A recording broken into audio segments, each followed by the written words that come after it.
صل على محمد يا ربي صل عليه وسلم اللهم صل على محمد يا ربي صل عليه وسلم اللهم صل على محمد يا ربي صل عليه وسلم اللهم صل على محمد يا ربي صل عليه وسلم لولاك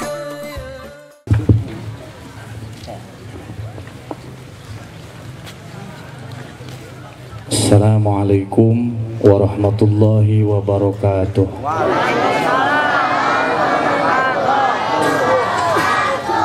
Bismillah, alhamdulillah, wassalatu wassalamu ala rasulillah Sayyidina Muhammad ibn Abdillah wa ala alihi wa sahbihi wa mawalah, amma ba'd. Kaum muslimin wal muslimat anu ku pribados dipihormat, wabil khusus para alim ulama, para kiai, tokoh agama, tokoh masyarakat, taksisul khusus guru urang sadayana, syaikhi murabbi ruhi wa qalbi, oge segenap majelis al-muwasalah anu hadir dina ieu saah. Mudah-mudahan sadayana dilungsuran berkah ku Allah Subhanahu wa taala. Mudah-mudahan urang salamina ku Allah taala diriungkeun sareng guru-guru urang anu saroleh, sareng jalmi-jalmi anu iman, di bawah naungan para alim ulama, di bawah naungan para habaib, di bawah naungan junjunan Rasulullah sallallahu alaihi wasallam. Alhamdulillah wa syukru ala ni'amillah dina isaah pribados bingah tiasa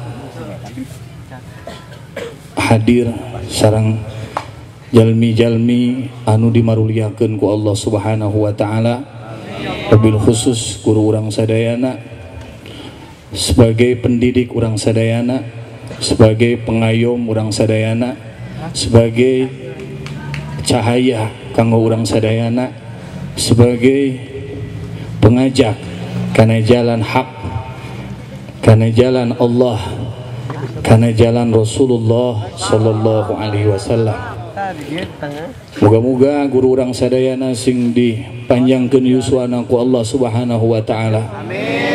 Ditambih-tambih keberkahan ilmuna. Amin. Mudah-mudahan sing panjang yuswana. Amin. Berkah keluargana. Amin. Hadirin kaum muslimin wal muslimat dina isaah pribados sejang nyangakeun ka guru urang sadayana kapun paman rehna dina isaah insyaallah upami aya widi ti mantenanana Majlis Ad-Diba wal Burdah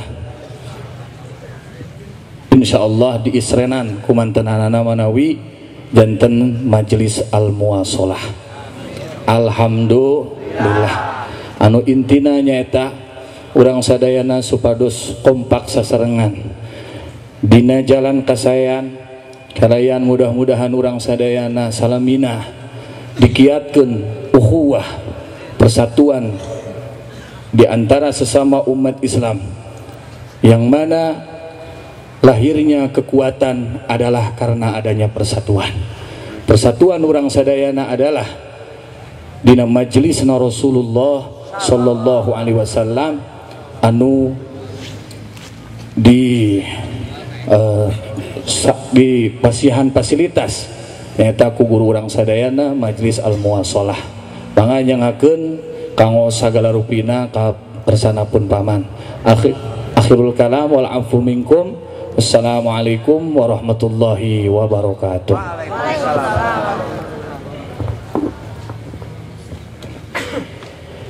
Assalamualaikum warahmatullahi wabarakatuh.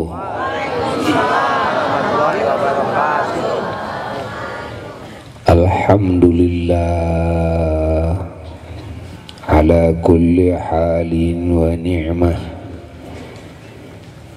wa sa'adatin wa salamatin wa karamah biwasilati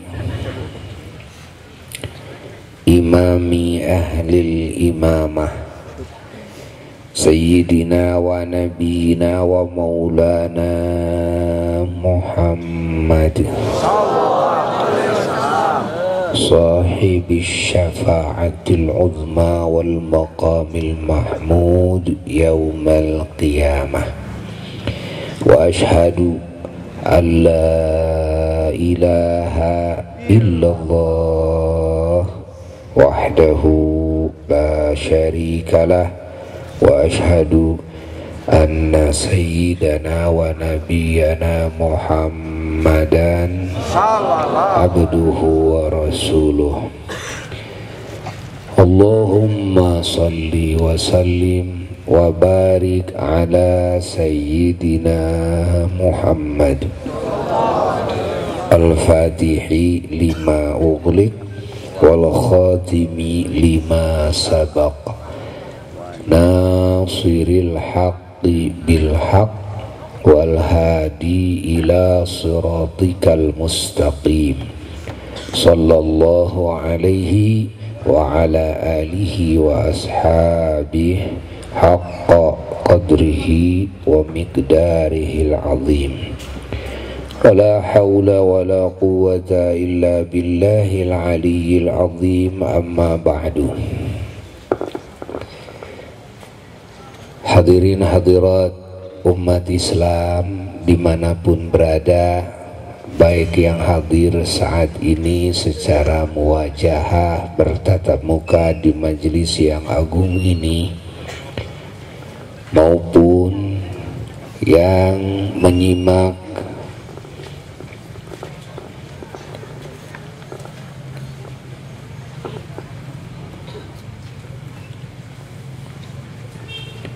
acara yang mulia ini melalui audio streaming di berbagai daerah yang jauh.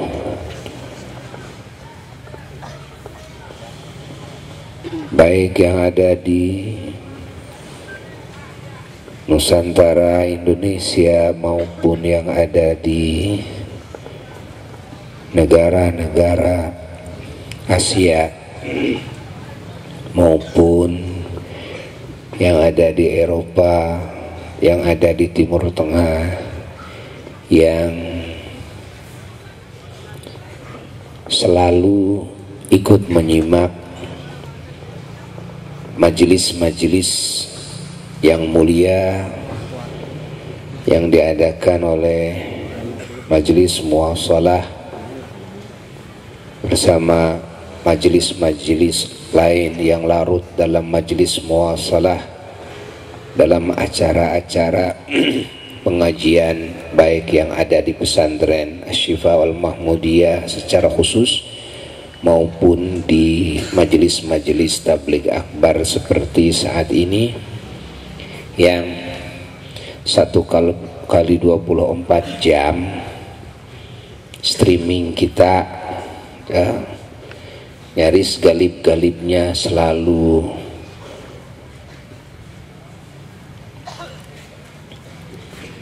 diisi dengan mabahis ilmiah, dengan kalimat thayyibah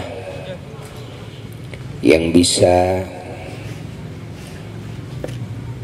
disimak oleh ikhwan-ikhwan kita, ahbab kita di seluruh penjuru dunia. Yang juga streaming kita ini dipancarkan lagi oleh streaming ikhwan kita yang lain seperti streaming Aswaja dan sebagainya. Alhamdulillah,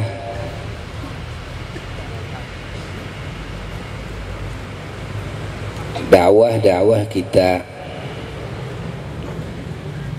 acara-acara kita, manfaatnya bisa lebih luas.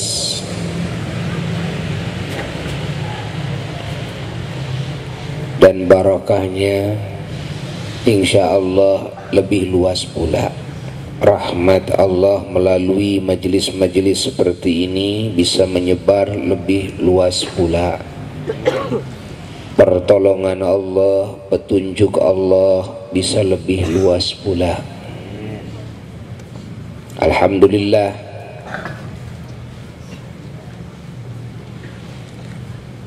dengan pertolongan Allah, dengan kasih sayang Allah, dalam masa kehidupan kita saat ini,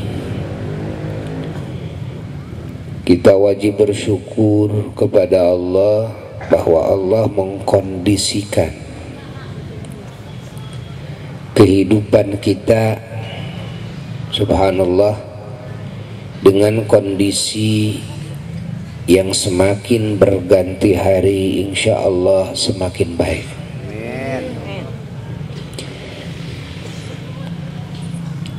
Faktor-faktor penyebabnya banyak sekali. Di antaranya bangkitnya para ulama-ulama Allah di dalam berdakwah. Ini adalah faktor penyebab utama.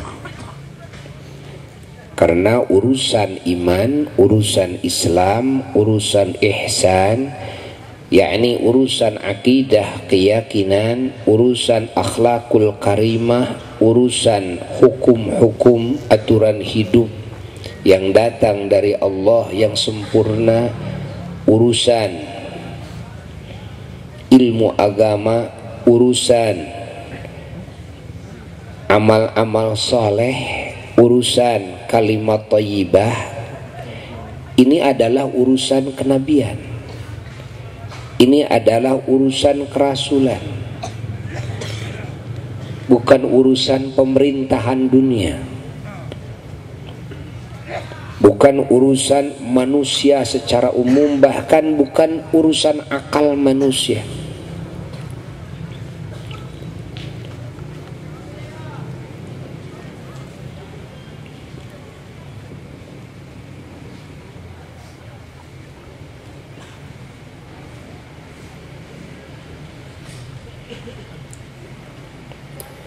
Kalau ini sudah merupakan urusan para utusan-utusan Allah yang di dalamnya adalah imamnya semua Rasul, Nabi kita Sayyiduna wa Maulana Muhammad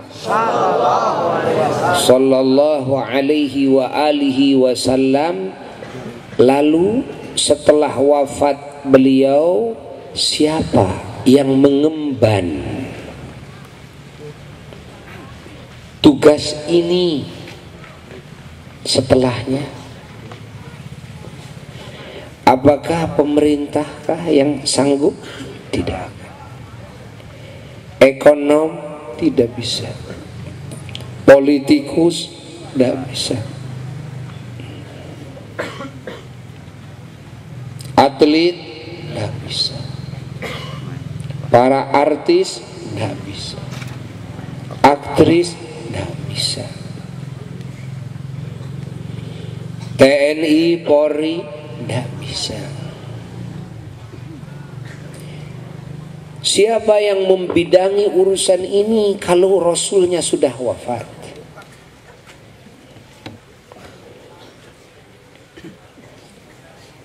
Maka hanya satu yang membidangi ini, tidak ada yang lainnya, adalah ulama-ulama Allah. Garis bawahi, ulama-ulama Allah.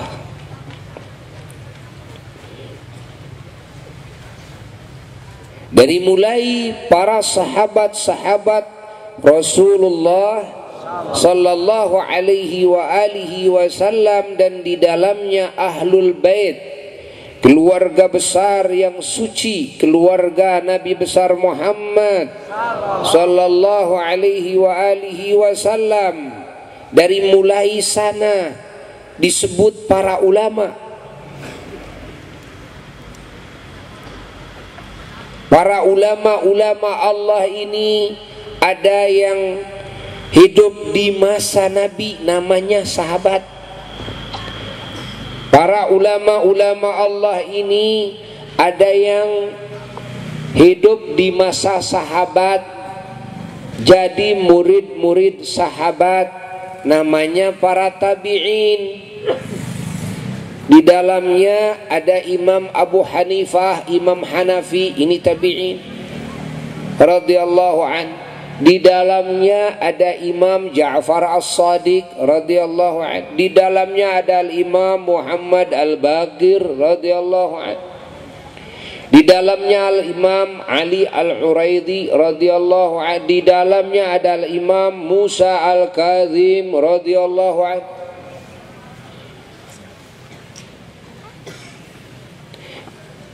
Di dalamnya adalah Imam Hasan Al-Basri radhiyallahu an. Di dalamnya adalah Imam Sufyan Al-Thawri radhiyallahu an. Di dalamnya adalah Imam Malik bin Anas radhiyallahu an. Ini tingkatan tabi'in namanya.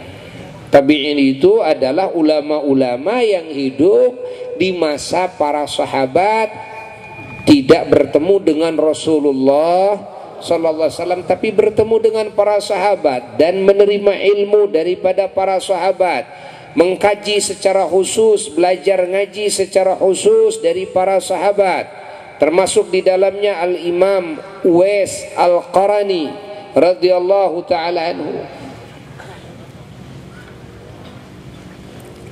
Ada lagi tingkatan ulama itu yang hidup di zaman tabi'in, tidak bertemu dengan sahabat, tapi mengkaji ilmu dari para tabi'in. Ini namanya tabi'it tabi'in atau tabi'ut tabi'in.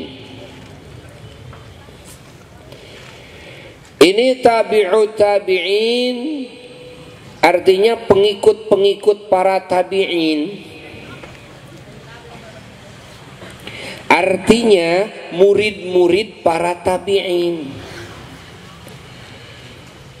yang mengkaji ilmu lama dari para tabi'in, berguru lama, menemani lama kepada para tabi'in, tidak pernah bertemu dengan para sahabat. Di antaranya siapa di dalamnya? Imam kita Al-Imam Syafi'i, Imam Muhammad bin Idris radhiyallahu ta'ala anhu. Termasuk di dalamnya ada Al-Imam Ahmad bin Muhammad bin Hanbal Al-Adnani Al-Syaibani, yaitu Imam Hambali, termasuk murid Imam Syafi'i juga radhiyallahu ta'ala anhu. Di dalamnya ada Al-Imam Ishaq bin Rahaweh radhiyallahu anhu. Di dalamnya ada Al-Imam Ibnu Jarir At-Tabari, dan banyak lagi.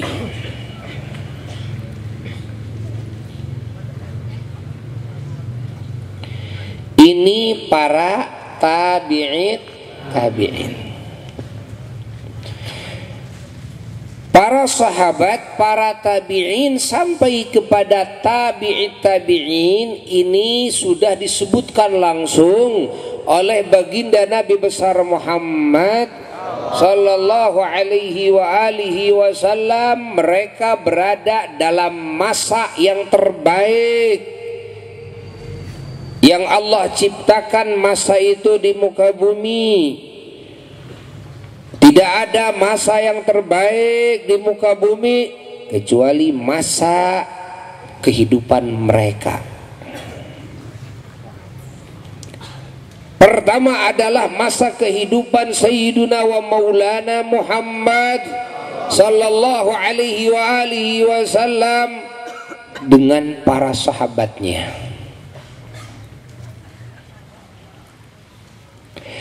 Kedua adalah masa kehidupan para sahabat setelah Nabi dengan para tabi'innya radhiyallahu anhu.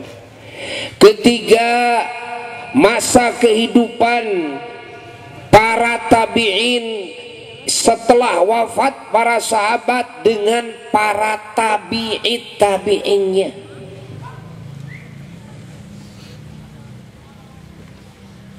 Itu adalah masa-masa terbaik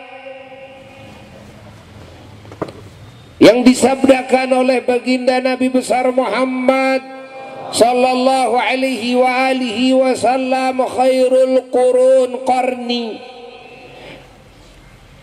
Abad yang terbaik, masa yang terbaik adalah masaku, kata Nabi. Tsummal ladzina yalunahum, terus masa orang-orang yang setelah masaku, yakni masa para sahabat dengan tabi'innya.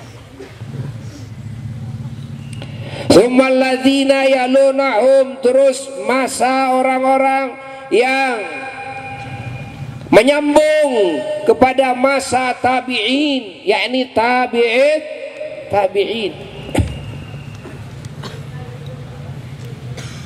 Inilah yang disebut dengan ulama salaf. Inilah nisbat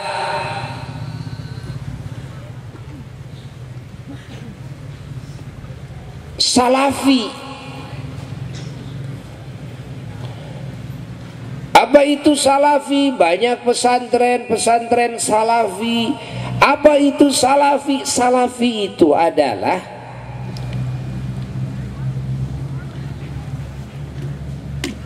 sifat. Ingat apa? Sifat yang mengikuti kepada sifatnya orang-orang yang ada di masa itu. Dari mulai sifatnya Rasulullah sallallahu alaihi wa alihi wasallam juga mengikuti sifatnya para sahabat, mengikuti sifatnya para tabi'in, mengikuti sifatnya para tabi'in, baik dalam akidah maupun dalam akhlak maupun dalam hukum-hukum syara' maupun dalam tasawuf, dalam bab tazkiyatun nufus,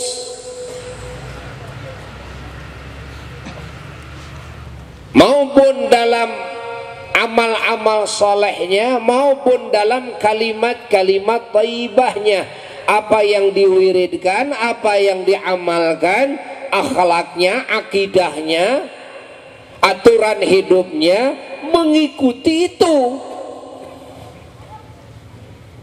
Namanya salafi.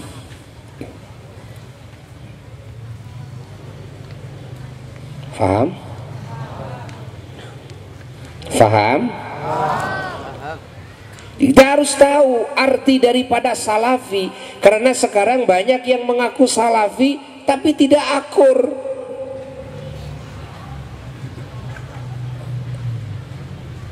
Dengan sifat-sifat orang-orang yang ada di masa itu daripada kalangan, dari mulai Rasulullah sallallahu alaihi wasallam dan para sahabatnya, ahlul baitnya, para tabi'in.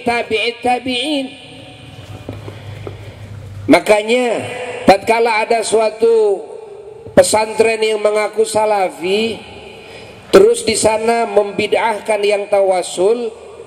Al-Fakir bertanya, ini arti salafi apa?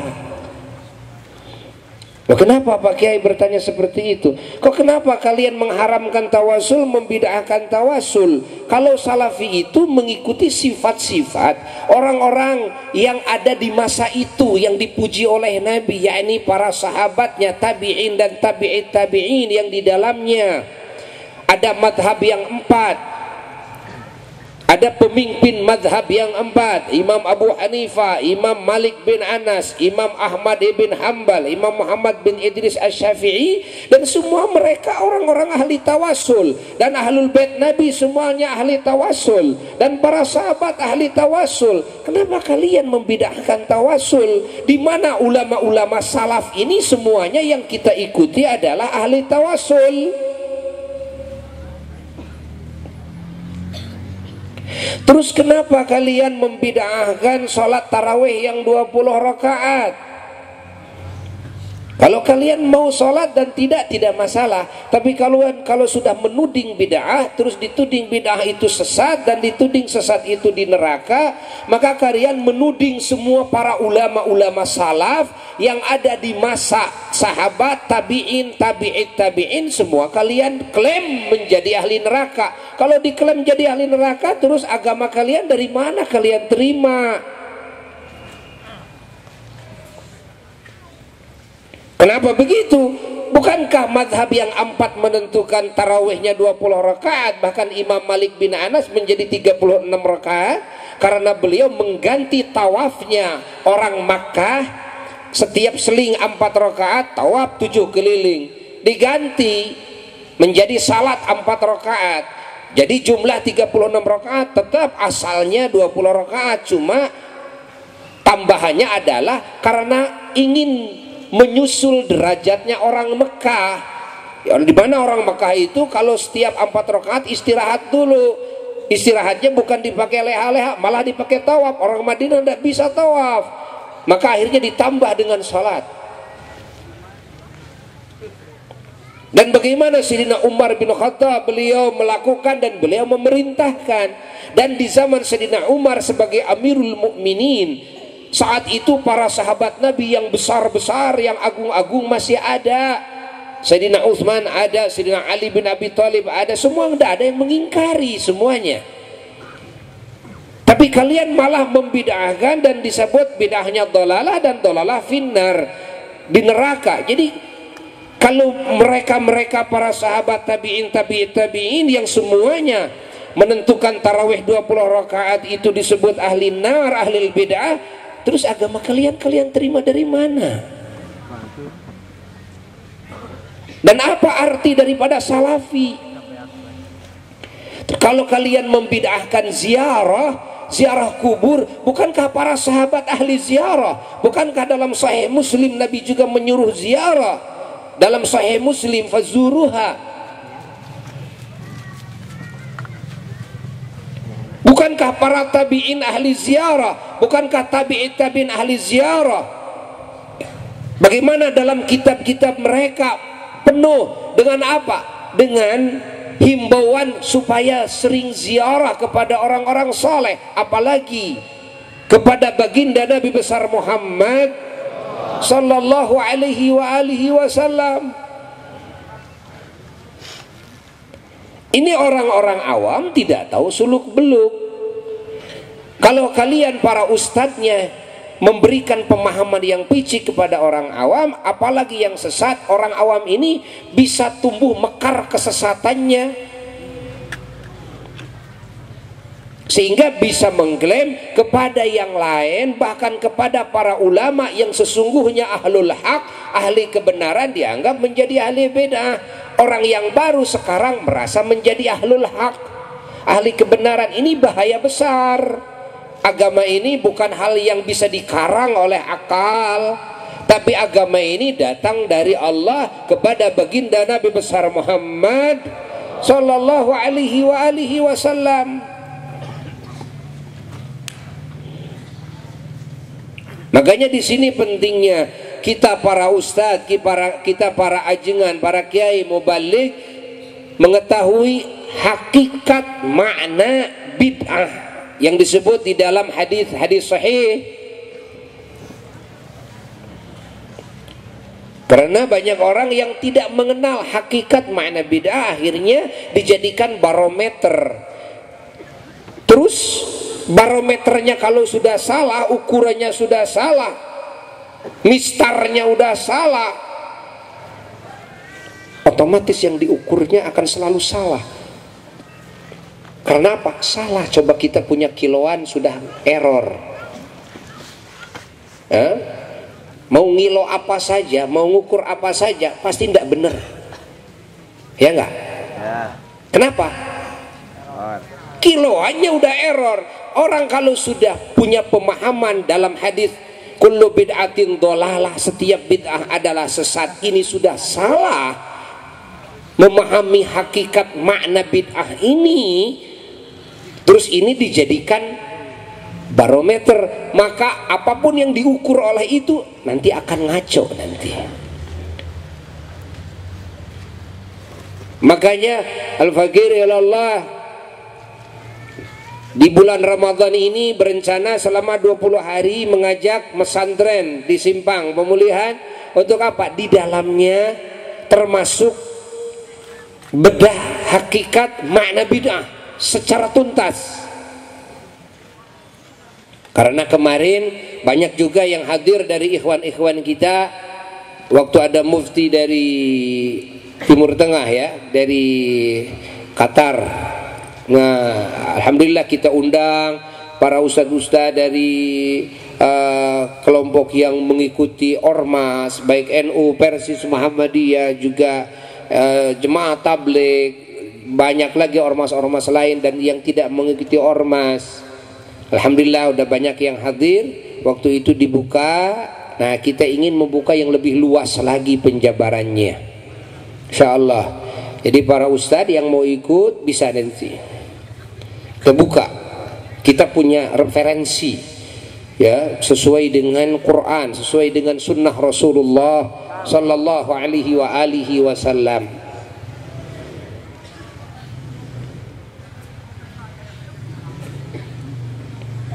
Ingat apa arti salafi? Nah,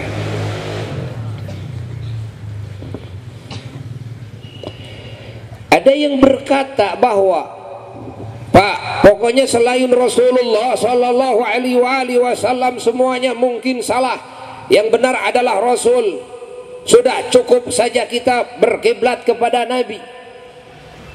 Cukup saja kita melihat Nabi saja, sunnah Rasul saja. Kenapa harus berbicara sahabat? Kenapa harus berbicara tabi'in? Kenapa harus berbicara tabi'in? Kenapa harus berbicara madhab yang opat? Loh, kalau begitu Allah tidak akan memuji dalam Fatihah. Hapus oleh kalian baca Fatihahnya. Kenapa? Karena dalam Fatihah ada ihdinas siratal mustaqim, siratal ladzina an'amta alaihim ghairil maghdubi alaihim waladdallin. Ya Allah, berilah petunjuk kepada kami supaya kami bisa mengikuti kepada siratal mustaqim, jalan yang lurus. Terus Allah mengisyaratkan jalan yang lurus itu jalannya siapa? Siratal ladzina an'amta alaihim, adalah jalannya orang-orang yang kau limpahi nikmat. Siapa alladzina an'amta alaihim ini ditafsiri oleh Allah sendiri dalam ayat lain, yakni minan nabiyyin, para nabi, udah jelas. Wasiddiqin, para siddiqin, ini bukan nabi, ini siddiqin. Wasyuhada, para syuhada, ini bukan nabi, para syuhada. Wassalihin, dan para, ini bukan nabi, ini berdasarkan ayat Quran loh. Alladzina an'amta alaihim itu siapa? Terus Allah memerintahkan kepada kita supaya kita minta petunjuk kepada Allah, supaya kita mengikuti jalannya mereka. Mereka siapa? Yaitu mereka para nabi, mereka para siddiqin yang bukan nabi, mereka para syuhada bukan nabi, mereka para solehin bukan nabi. Ini berdasarkan ayat Quran. Kalau begitu Allah tidak akan menyebut di dalamnya ulama, Allah tidak akan menyebut di dalam Quran para wali. Ala inna awliya Allah la khaufun alaihim wa lahum yahzanun. Allah tidak akan memerintahkan kepada orang awam bertanya kepada ahli ilmu, fas'alu ahla dzikri in kuntum la ta'lamun. Udah Rasul saja. Kalau begitu tidak ada istilah ulama. Allah tidak akan memuji ulama. Allah tidak akan memuji orang-orang soleh, orang-orang muttaqin yang disebut dalam Quran, orang-orang shadiqin yang benar. Wa kunu ma'as shadiqin. Siapa shadiqin? Siapa muttaqin? Apa arti Allah memuji mereka? Siapa yang radhiyallahu anhum mardu'an? Apakah radhiyallahu anhum itu para nabi? Semua ahli tafsir mengatakan radhiyallahu anhum itu adalah sahabat-sahabat nabi kita yang Allah puji radhiyallahu anhum mardu'an itu. Silahkan buka tafsir. Bukan para nabi radhiyallahu anhum. Hum itu siapa? Allah ridho, Allah ridho, Allah ridho terhadap mereka. Mereka itu siapa? Sahabat-sahabat Rasulullah Sallallahu alaihi wasallam. Loh, sahabat Rasulullah yang diridhoi Allah, bayangkan oleh kita.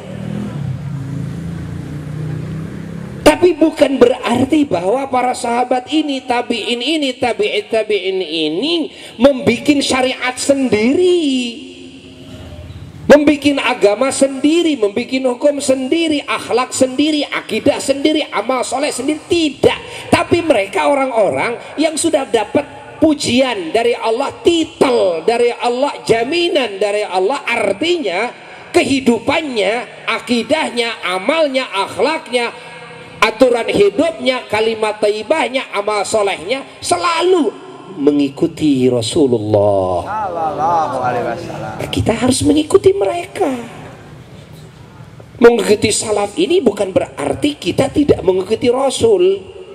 Tapi salaf ini adalah orang-orang yang mewujudkan ajaran Rasulullah Sallallahu Alaihi Wasallam dalam kehidupannya, yang patut menjadi qudwah kita, menjadi pemimpin-pemimpin kita, menjadi figur-figur kita, menjadi suri toladan bagi kita. Kalau Nabi disebut bahwa Nabi adalah suri toladan terbaik, oh ya jelas, jelas. Tapi kalau disebut bahwa tidak boleh atau tidak usah kita mengikuti para sahabat tabi'in, oh salah. Kenapa salah? Karena manusia itu tidak cukup dengan dakwah secara ucapan, tidak cukup dengan dakwah secara tulisan. Tapi manusia itu bisa mengikuti hidayah dari Allah dengan mengikuti wujud perilaku orang-orang yang ada di masanya atau orang-orang yang dekat dengan masanya. Seperti kita tidak ujuk-ujuk bisa melakukan perintah Allah dan Rasul tanpa melihat ajaran dari guru kita, tanpa bisa melihat bagaimana praktek ibadahnya guru-guru kita, bahkan orang tua kita. Oh sholat itu begitu, oh saum itu begitu, oh wudhu itu begitu, oh begitu, begitu. Melihat. Karena tidak cukup dengan tulisan, tidak cukup dengan kata-kata saja, dengan rekaman, tidak cukup. Butuhnya apa? Butuhnya suri toladan yang bisa dilihat. Faham? Setelah Rasulullah Sallallahu alaihi wasallam, siapa yang membidangi ini? Para ulama. Selain para ulama adakah? Tidak mungkin ada ila yaumil qiyamah. Hanya para ulama.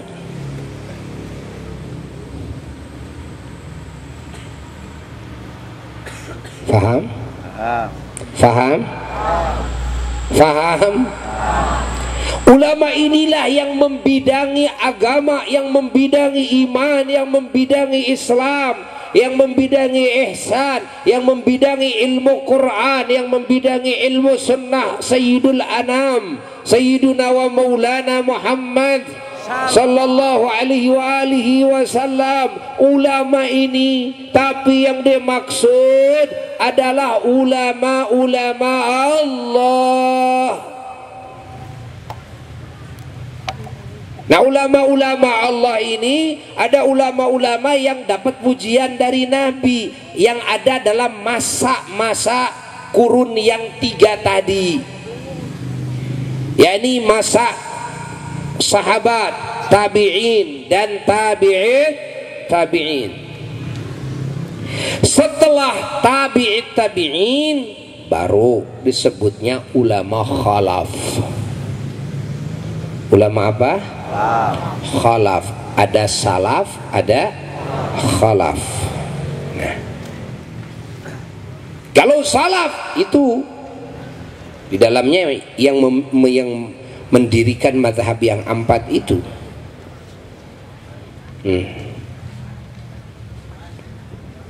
Setelah itu khalaf.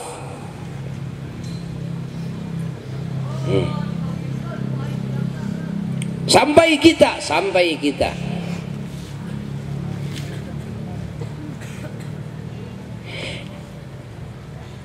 Di sini perlu digarisbawahi bahwa yang dimaksud dengan ulama-ulama Allah adalah ulama-ulama yang diisyaratkan oleh Allah dalam Qur'annya.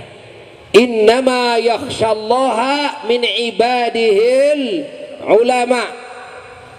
Tiada lain, hanya orang-orang, hanya ulama-ulama lah yang takut kepada Allah, yang betul-betul takut kepada Allah. Hanya ulama-ulama lah. Ini yang dimaksud dengan ulama Allah.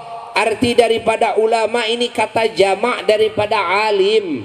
Apa alim itu? Orang yang tahu siapa? Satu, tahu kepada Allah. Saya juga tahu kepada Allah. Bohong. Jangan mengklaim diri kita tahu kepada Allah. Orang yang tahu kepada Allah, siapa Allah, pasti dia akan cinta sempurna kepadanya. Pasti akan penuh hatinya dengan pengagungan yang sempurna kepadanya. Pasti hatinya penuh dengan rindu yang sempurna kepadanya. Pasti hatinya penuh dengan takut oleh murkanya dan siksanya, sesungguh-sungguhnya takut. Pasti hatinya akan penuh dengan ketundukan, ketawadhuan dimanapun berada dan kapanpun berada, selalu merasa dilihat oleh Tuhannya, selalu duduk di hadapan Tuhannya, berjalan di hadapan Tuhannya, bekerja di hadapan Tuhannya, berbicara di hadapan Tuhannya, berbuat di hadapan Tuhannya. Lagi apapun dia merasa dirinya di hadapan Tuhannya. Tuhannya melihat, Tuhannya mendengar, Tuhannya menyaksi, Tuhannya mengetahui, sehingga tidak ada keberanian sedikit pun untuk menyimpang daripada ridha Tuhannya, untuk mengikuti hawa nafsunya, untuk taat kepada setannya, untuk lupa kepada Tuhannya, untuk bersyukur kepada Tuhannya, untuk bersabar kepada ujian Tuhannya, untuk baik sangka kepada Tuhannya, untuk taat kepada segala aturan Tuhannya dalam segala gerak-gerik kehidupannya, dari mulai bangun tidur sampai tidur lagi. Ini orang-orang yang al-alim billah, al-ulama yang dimaksud dalam ayat tadi. Kalau kita masih ada berani atau kita sepi dari perasaan Allah melihat, sehingga ada nyelonong perasaan kita, pikiran kita kepada melupakan Allah, kepada hal yang menyimpang daripada ridha Allah, berani melakukan maksiat, yang dilihat hanyalah manusia, yang lain tidak ada yang lihat, yang lain tidak ada yang tahu. Saya bohong, saya minum arak, saya berzina, saya main perempuan cuma berdua, yang lain tidak ada yang tahu kok. Hatinya hanya melihat manusia saja. Saya curi, saya pakai barang orang tanpa izin yang punyanya, yang lain tidak ada yang lihat kok. Jadi hatinya hanya melihat manusia saja. Ini walaupun sorbannya segede ban truk, walaupun disebut kiai haji, walaupun disebut ustadz mubalik gondang, ini menurut Allah adalah mal'un, manusia terkutuk. Ini menurut Allah adalah manusia terkutuk. Walaupun menurut manusia ini kiai, pengakuan manusia tidak menjadi barometer pengakuan Allah. Makanya kita tidak boleh kalau bilang hadirin hadirat yang dimuliakan Allah, belum tentu. Siapa yang tahu bahwa ini yang dimuliakan oleh Allah? Belum tentu. Paling yang dimuliakan oleh saya, yang saya muliakan, yang saya hormati. Kalau yang Allah muliakan, apakah kita yakin tahu siapa yang dimuliakan oleh Allah? Tidak tahu. Atau paling semoga dimuliakan Allah, itu benar. Tapi kalau yang dimuliakan oleh Allah belum tahu. Terus kalau kita kepada para ulama bagaimana? Lihat dulu keulamaannya. Tidak sembarangan. Berbeda dengan kepada para nabi karena sudah yakin maksum, terjaga daripada salah. Berbeda dengan kepada para sahabat, tabi'in yang sudah mendapat pujian dari Allah. Berbeda dengan orang-orang yang kelihatan tanda-tanda ketinggian derajatnya dari sisi keilmuan, akhlaknya, sampai kepada mustajab doa dan karamah-karamahnya. Maka kita wajib husnudzan, baik sangka kepada mereka. Silahkan sebut, ini para wali yang dimuliakan Allah, ini ulama-ulama yang dimuliakan Allah. Tapi kalau sekarang apalagi banyak yang kita saksikan, fenomena yang kita dengar, bagaimana maksiatnya justru di kalangan ustadz, main perempuan kalangan ustadz, yang bukan mahramnya ini di kalangan apa? Ustadz. Ada yang curi, korupsi dan sebagainya. Ini di kalangan siapa? Ustadz yang mencintai dunia. Siapa? Ustadz itu sendiri. Yang melakukan haram, ustadz itu sendiri. Yang tidak mendidik istrinya, istrinya terbuka jilbabnya, ustadz itu sendiri. Ada ustadz yang senang nonton bola, ada ustadz yang ya itu menjadi figur-figur. Loh, kalau seperti ini, apakah ini yang bisa disebut yang dimuliakan Allah? Hanya dengan cukup dengan pakai sorban, hanya cukup dengan pegang tasbih atau pakai jubah, hanya cukup dengan bisa pidato, ceramah, Quran dan hadis. Lah, tidak bisa. Tidak bisa. Ingat bahwa yang dimaksud ulama adalah orang yang benar-benar tahu Allah. Kalau orang sudah tahu Allah, tahu hak-hak Allah, pasti dia siangnya malamnya akan penuh dengan apa? Dengan melakukan semua hak-hak Tuhannya. Siapa orang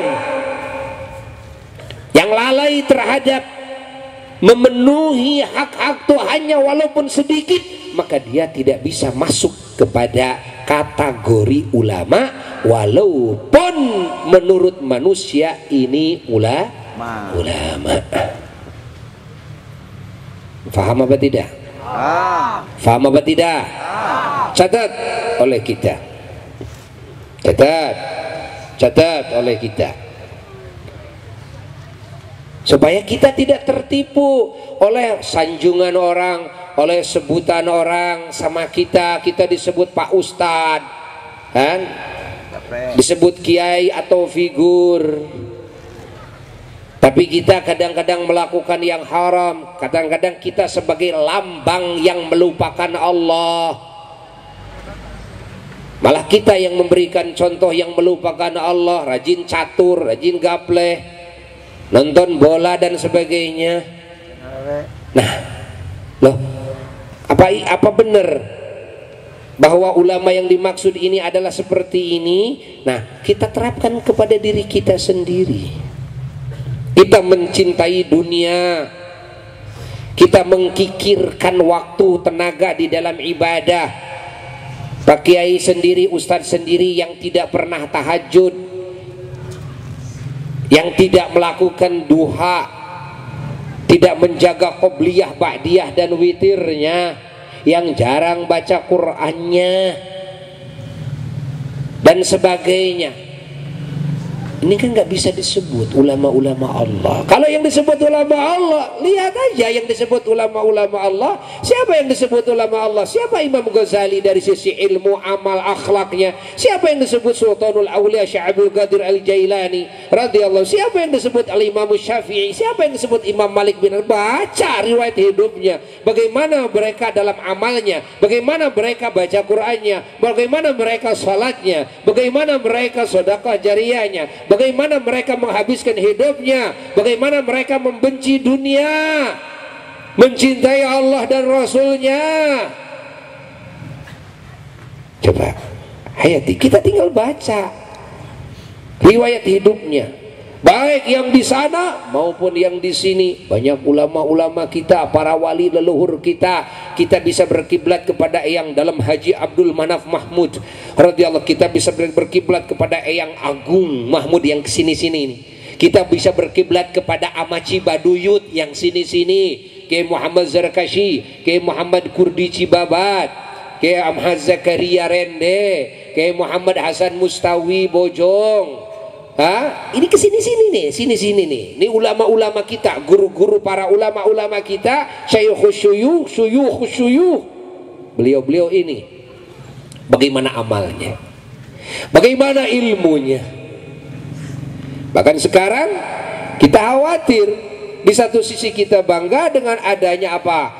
Adanya sayembara dakwah di TV. Itu merangsang orang-orang yang berpotensi untuk bisa berdakwah. Bagus. Di satu sisi bagus sekali, tapi satu sisi ada yang harus diperhatikan. Kenapa? Karena ini adalah ada hal yang dikhawatirkan. Apa? Tatkala masih kurang dalam ilmu, tatkala masih belum pas untuk menjadi suri toladan, karena amalnya kurang. Nih Pak Ustadz akhlaknya tidak baik.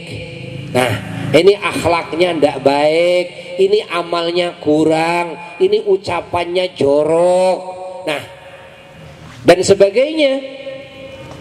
Dari sisi keilmuannya masih kurang. Kalau namanya dakwah kan bisa dikopek. Paham apa tidak? Paham apa tidak? Disinilah kita diperintahkan oleh Imam Zarnuji radhiyallahu ta'ala anhu dan para ulama-ulama Allah, tatkala kita mau selamat di dunia sampai akhirat, maka kewajiban pertama adalah mencari guru yang pas dijadikan guru, ulama Allah yang punya sifatan-sifatan ulama Allah. Bukan ulama ceramah, bukan ulama gaya, bukan. Tapi ulama Allah dari sisi keilmuannya memang ini melaut dalam ilmunya. Diakui oleh para ulama lain, Dari sisi amalnya, ini ahli amal, patut kita jadikan figur. Dari sisi akhlakul karimahnya, waduh ini akhlaknya sudah terpuji semuanya. Dari sisi apa? Dari sisi keagamaannya. Dan inilah yang dimaksud oleh sabda baginda Nabi besar Muhammad sallallahu alaihi wasallam, bahwa al ulama'u warasatul anbiya, para ulama Allah adalah ahli warisnya para nabi. Di mana Rasulullah sallallahu alaihi wasallam tidak meninggalkan dirham dan dinar, tapi mewariskan ilmu. Siapa yang mengemban agama ini setelah Nabi adalah ahli warisnya. Siapa ahli warisnya ini? Adalah para ulama. Faham? Catat oleh kita. Ini langkah pertama kalau ingin selamat, cari-cari figur ulama yang benar-benar ulama, yang sesuai akhlaknya, amalnya dengan ilmunya apa yang diceramahkan, yang ceramahnya juga benar, amalnya akhlaknya sesuai dengan apa yang diceramahkannya.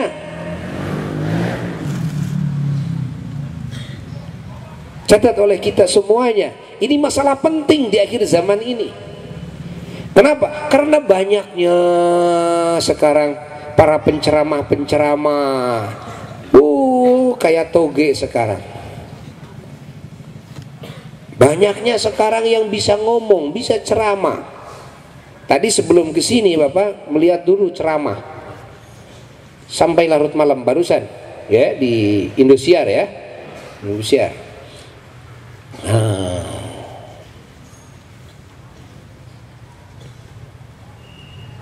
Satu sisi bahagia, sisi satu lagi, waduh, khawatir sekali.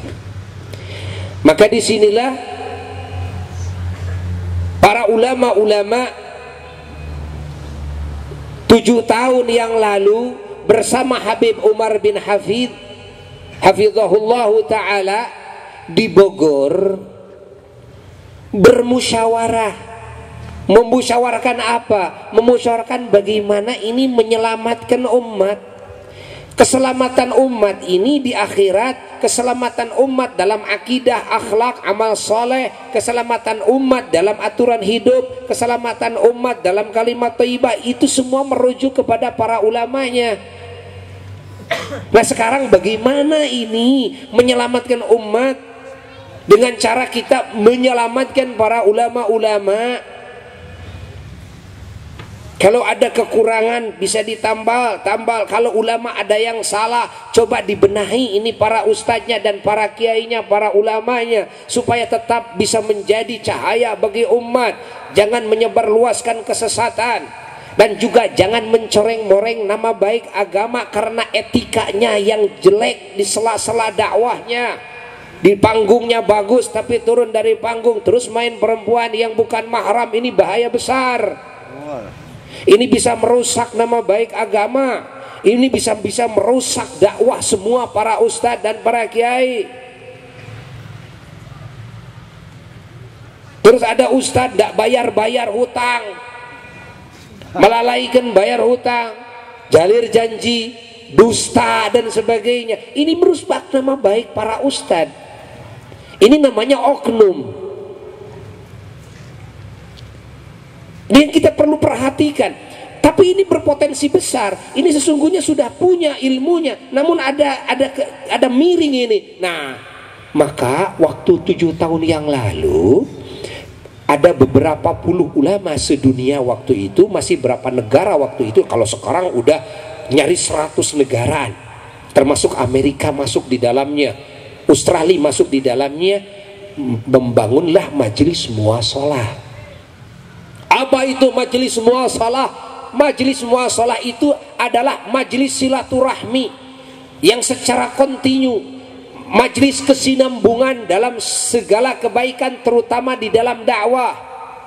Bagaimana ulama dengan ulama bisa bermusyawarah secara muashalah, berkesinambungan, berziarah berkesinambungan, memikirkan tentang bagaimana menyelamatkan umat berkesinambungan, dan majelis muasalah ini melebur kefanatikan di dalam nama majelis taklim, di dalam ormas-ormas yang berbeda-beda, di dalam partai-partai Islam yang berbeda-beda, yang mana perbedaan ini walaupun semuanya tidak menghendaki untuk memecah belahkan, namun dengan keawaman umat ini terjadilah tetap perpecahan di antara umat karena perbedaan organisasi. Sehingga kiai dari satu organisasi A tidak diterima oleh kelompok organisasi B. Begitu pula kiai yang ada di organisasi B tidak diterima oleh kelompok organisasi A. Ini kiai memimpin majelis taklim A, satu lagi kiai memimpin majelis taklim B. Nah ini kiai yang ada di majelis taklim A ini sering terjadi tidak diterima oleh jamaah yang ada di majelis taklim B, dan sebaliknya, sehingga tersendatlah dakwah.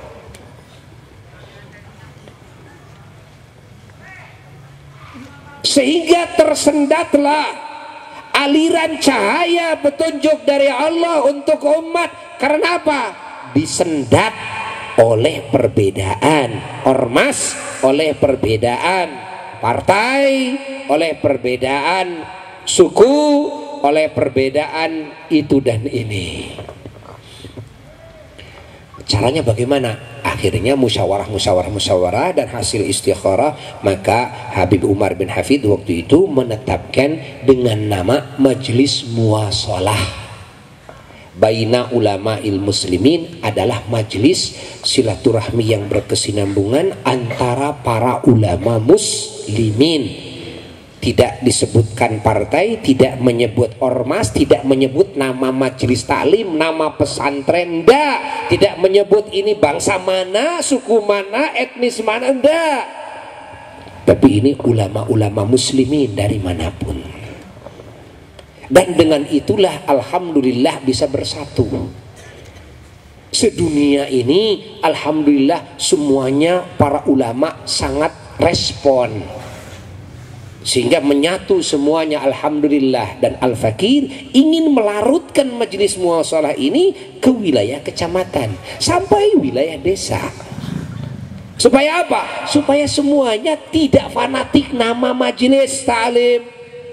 Ini Asyifa, ini Ad-Diba, ini al, banyak alnya. Nah ini kadang menjadi pengaruh terhadap melajunya cahaya dakwah ini. Oh itu mode Asyifa, itu mana? Bahkan sampai ini bisa menjadi retak antara saudara. Ini yang punya Ad-Diba siapa? Anak bapak sendiri.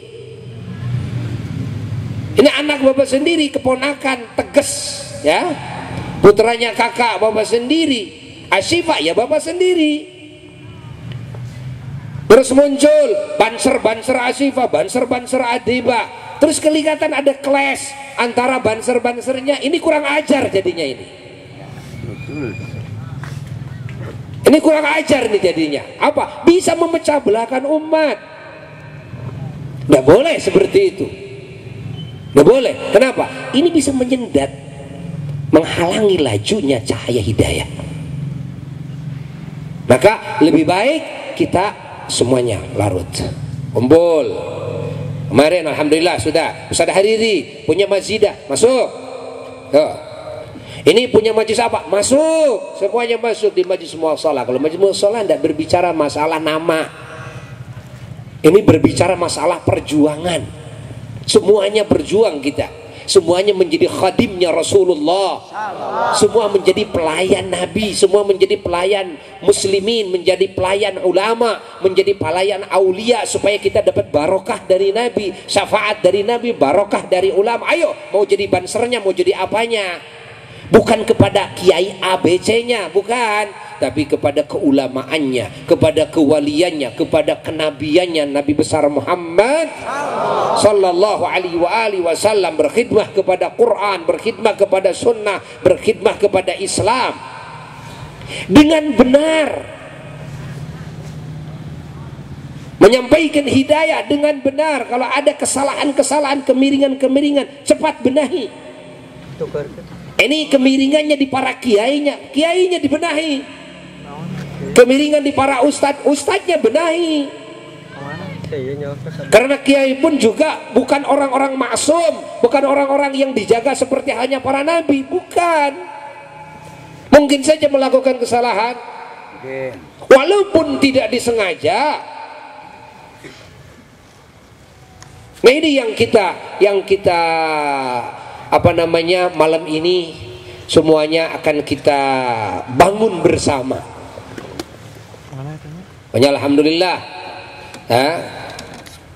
Ini Ananda Kiai Jamaluddin tadi malam berbicara. Jadi bagaimana ini Adiba ini masuk kepada majelis muasalah, itu lebih baik. Masuk di majelis muasalah semuanya, bergabung semuanya, bekerja semuanya. Silakan mau jaket mana apapun juga silakan. Silakan mau jaket apa? Mau jaket Asiba, mau jaket Adiba, mau jaket apa lagi? Silakan. Tapi berjuang bersama-sama. Berjuang bersama-sama, kita ngaji, kita mengatur mustami. Siapa yang kita lihat? Allah. Siapa yang kita lihat? Rasulullah. Apa yang kita lihat? Islam. Apa yang kita lihat tuh Quran dan Sunnah.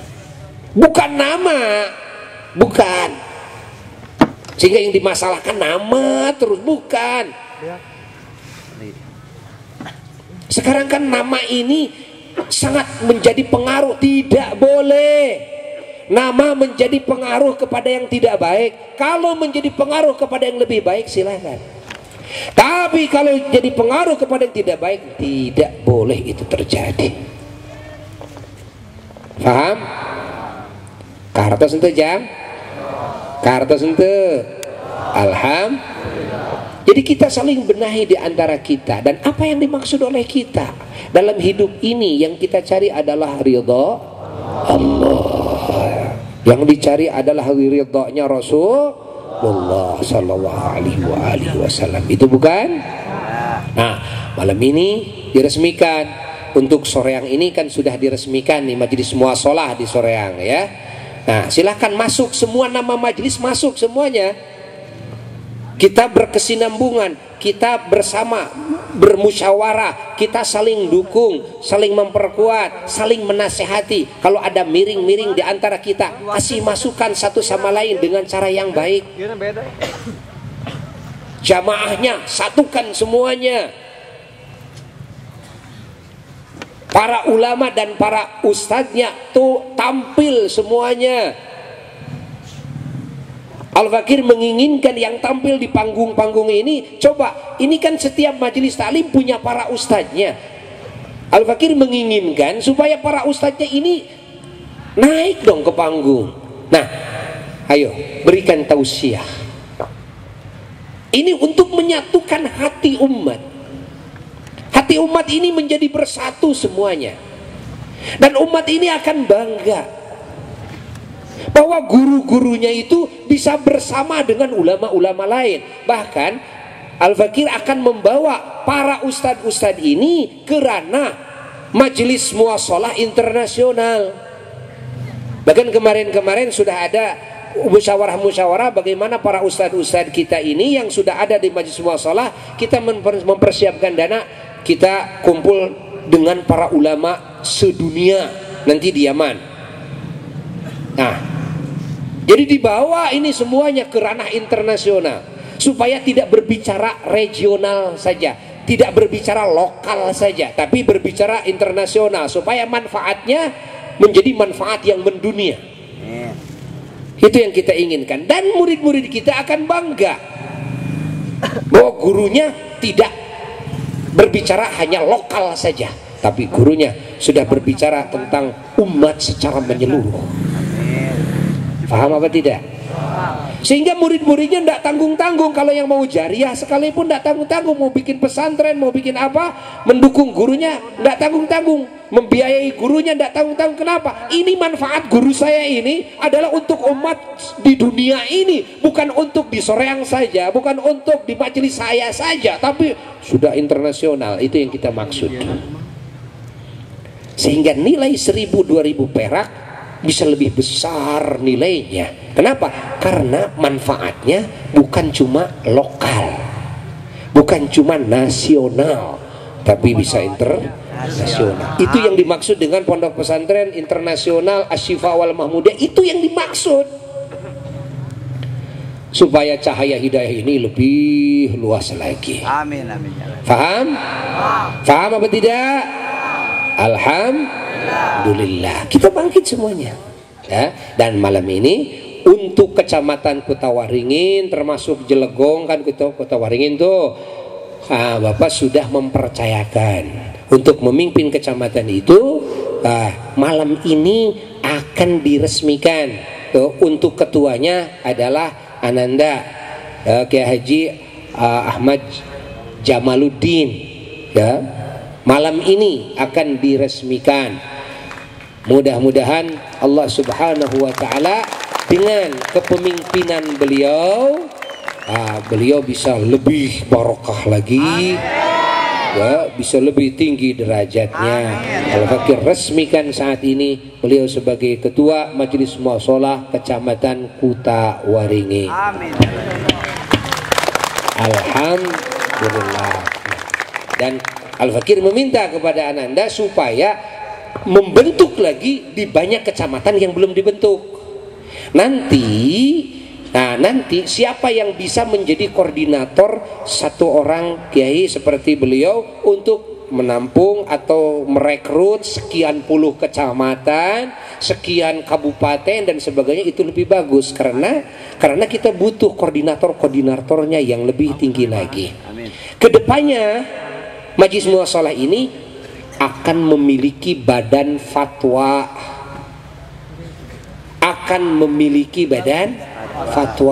yang resmi secara internasional. Jadi bagi umat Islam nanti tidak canggung lagi, tidak khawatir lagi tentang fatwa berbagai masalah-masalah agama. Kenapa? Karena yang duduk di Majelis Muashalah internasional ini adalah ulama-ulama yang kalibernya hebat-hebat.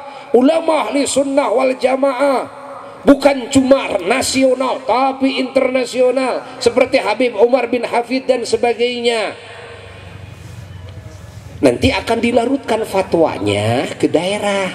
Kita punya pedoman buku-buku tentang masalah ini, ini jelas sudah fatwa yang sudah internasional. Termasuk Al-Fakir akan membuat nanti di Simpang Pemulihan ini laboratorium khusus untuk apa? Untuk meneliti makanan minuman yang halal, yang haram. Di sana ada bahan-bahan yang memang ini diharamkan, meneliti obat-obatan ini yang diharamkan, ini yang dihalalkan untuk dikonsumsi oleh umat Islam, karena umat Islam banyak yang tidak berpikir ke sana. Sehingga yang dimakan sudah bercampur dengan yang najis, akhirnya tidak terasa doanya tidak ada yang dikabul. Nah, kita punya orang-orangnya, ahli kimianya kita punya, alatnya kita punyai. Begitu kita publikasikan, jelas dong kita punya laboratorium sendiri, tuh. Kita punya orang-orang ahli sendiri, tuh. Jadi kita tahu, oh ini makanan ini sebetulnya di dalamnya ada ini, bukan cuma sekedar isu seperti sekarang hanya menjadi fitnah, hanya menggoncangkan, bukan, tapi kita jelas-jelas punya data-data yang otentik.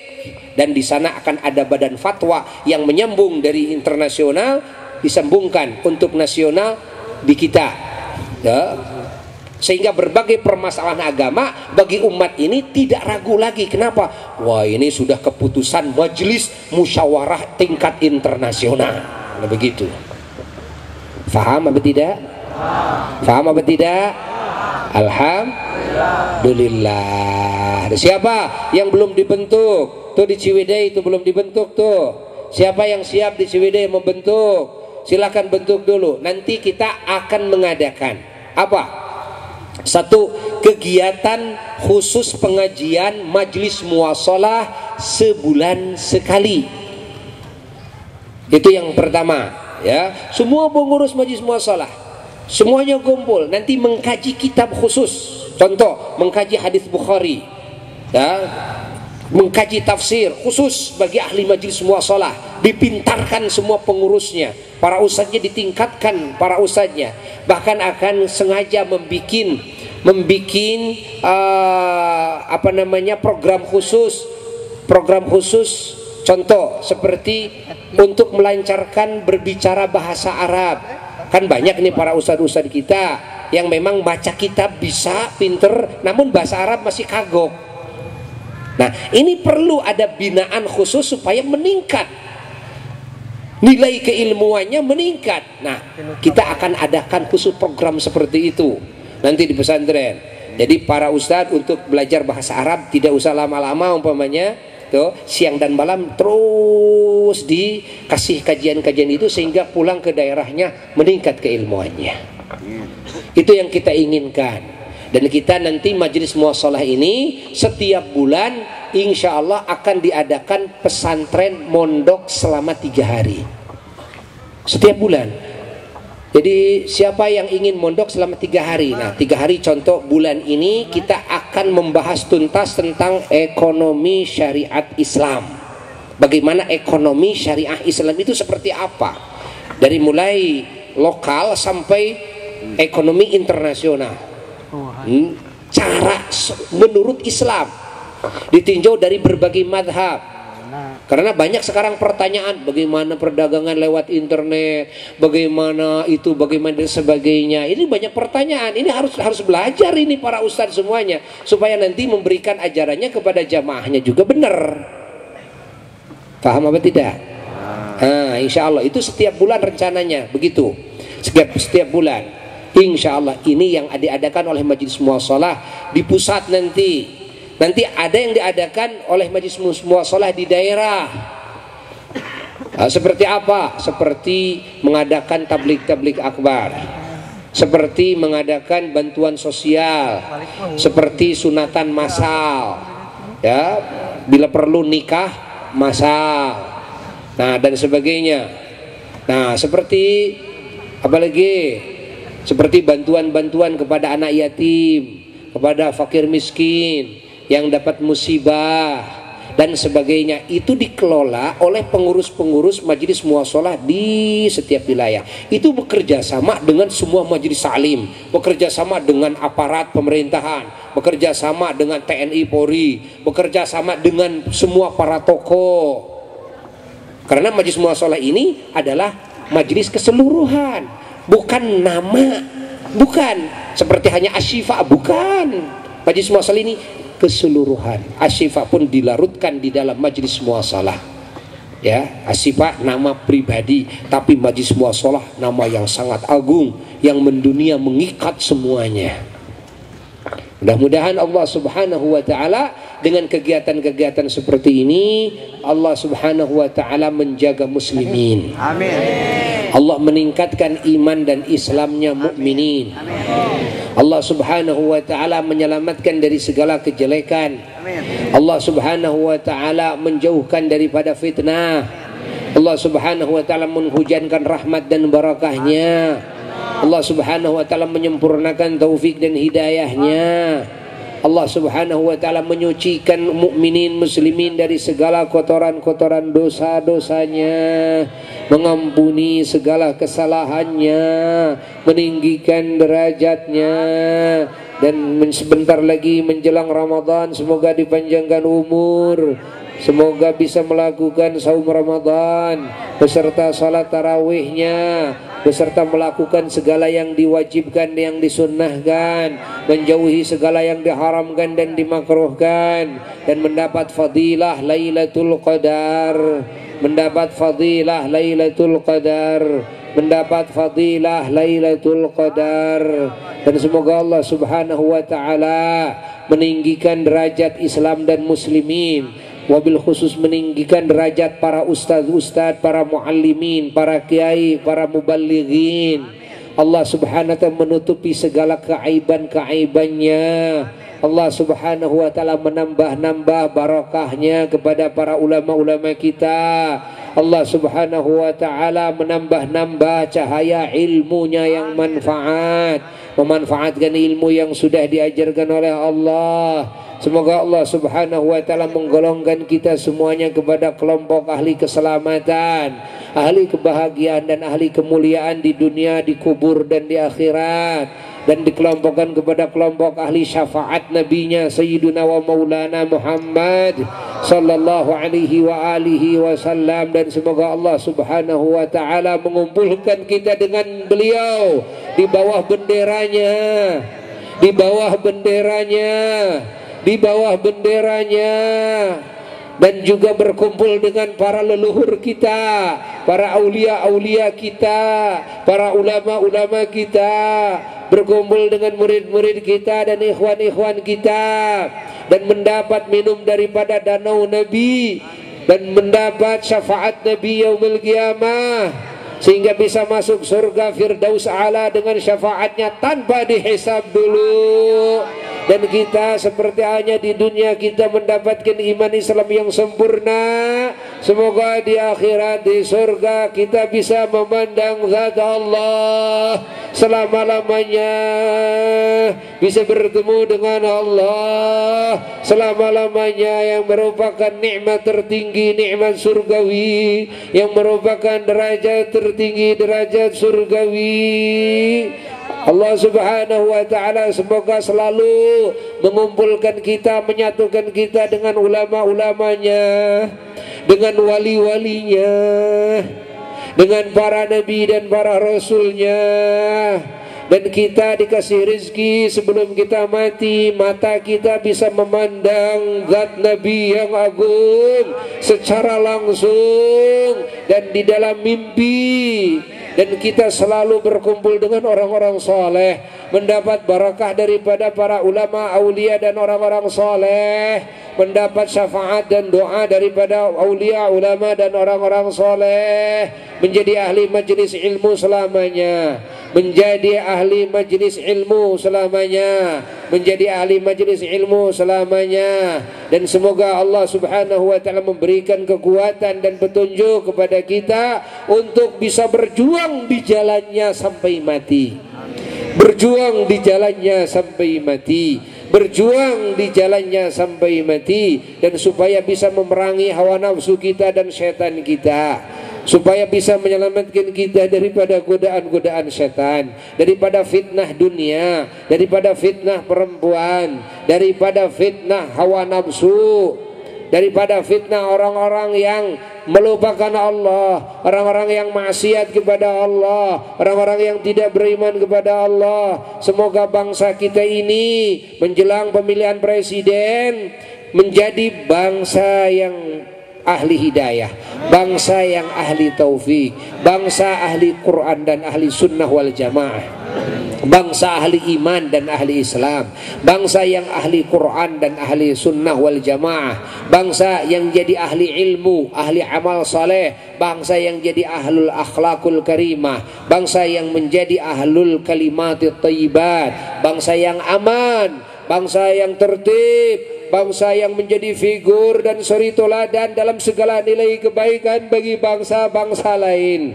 Bangsa yang dijaga daripada fitnah, dijaga dari semua yang hasud, yang zalim, yang akan merusak bangsa ini. Semoga Allah berikan taufik hidayah kepada para pemimpin kita. Semoga pemimpin-pemimpin yang baru Allah jadikan pemimpin-pemimpin yang Allah bimbing selalu dan Allah ridai dan diridai oleh umat ini. Dan semoga Allah di dalam pemilihan presiden yang akan datang memberikan kelancaran, keamanan bagi bangsa ini, dan Allah memilih dengan kehendaknya yang terbaik bagi bangsa ini, untuk kemaslahatan dunianya bangsa ini, untuk akhiratnya bangsa ini. Bijahin Nabi sallallahu alaihi wa alihi wasallam wa bi sirri asraril Fatihah.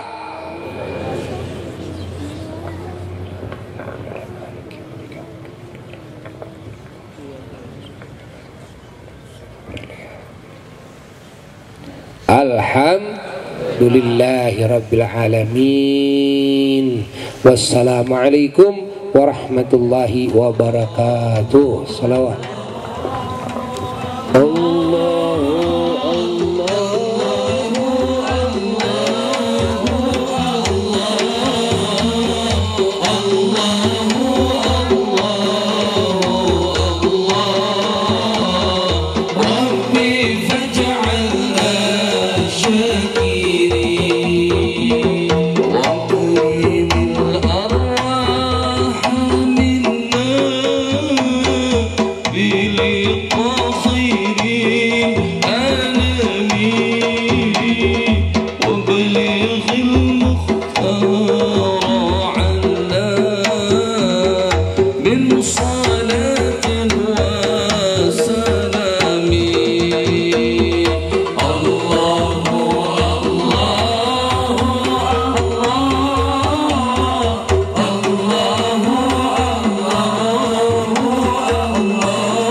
Bismillahirrahmanirrahim. Bismillahirrahmanirrahim.